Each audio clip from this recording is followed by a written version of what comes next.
Hi, welcome back to Sofia's kitchen. എല്ലാവർക്കും ഒരു നല്ല ദിവസം ആശംസിച്ചുകൊണ്ട് നമ്മുടെ ഇന്നത്തെ പുതിയ കണ്ടുപിടുത്തം ആരംഭിക്കുകയാണ്.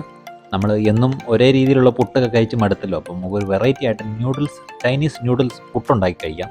ഞങ്ങൾ ട്രൈ ചെയ്തു, ഭയങ്കര പൊളിയാണ്. അപ്പോൾ നിങ്ങളും ഒന്ന് ട്രൈ ചെയ്യണം. വലിയ ബുദ്ധിമുട്ടൊന്നുമില്ല. സിമ്പിളായിട്ടൊരു ന്യൂഡിൽസ് ഉണ്ടാക്കിയിട്ട് നമ്മൾ സാധാരണ പുട്ടും കലത്തിൽ ഒന്ന് സ്റ്റീം ചെയ്തെടുക്കുക, അത്രേ ഉള്ളൂ. നമുക്ക് കണ്ടു നോക്കാം. എന്നും ഈ അരിപ്പൊടി കൊണ്ടുള്ള പുട്ട് കഴിച്ച് വെച്ച് മടുത്തില്ലേ, അപ്പോൾ നമുക്ക് മാറ്റി ഒന്ന് പിടിക്കാം. അപ്പോൾ പുതിയ നമ്മുടെ വീട്ടിലേക്ക് ഗസ്റ്റൊക്കെ വരാൻ നേരത്ത് നമുക്ക് പറയാം, ചൈനീസ് പുട്ട് കഴിച്ചിട്ടുണ്ടോ? കഴിച്ചിട്ടില്ലെങ്കിൽ ഞാൻ ഇന്നുണ്ടാക്കി കാണിക്കാം എന്ന് പറഞ്ഞുകൊണ്ട് നമ്മൾ ചൈനീസ് പുട്ട് ഉണ്ടാക്കുന്നു. ഞാനിതിനകത്ത് ലെയറിങ് ചെയ്യാൻ നേരത്ത് മാങ്ങ ചോപ്പ് ചെയ്തിട്ടുണ്ട്. അത് കുറച്ച് രുചി കൂട്ടാൻ വേണ്ടിയാണ്. അത് ഓപ്ഷനിലാണ്, വേണമെങ്കിൽ ചെയ്താൽ മതി, ഇല്ലെങ്കിൽ പ്ലെയിനായിട്ട് ചെയ്താലും ഓക്കെയാണ്. ഒരു 7 മിനിറ്റ് ഒന്ന് സ്റ്റീം കയറ്റിയെടുത്താൽ നമ്മുടെ പുട്ട് റെഡിയാട്ടോ.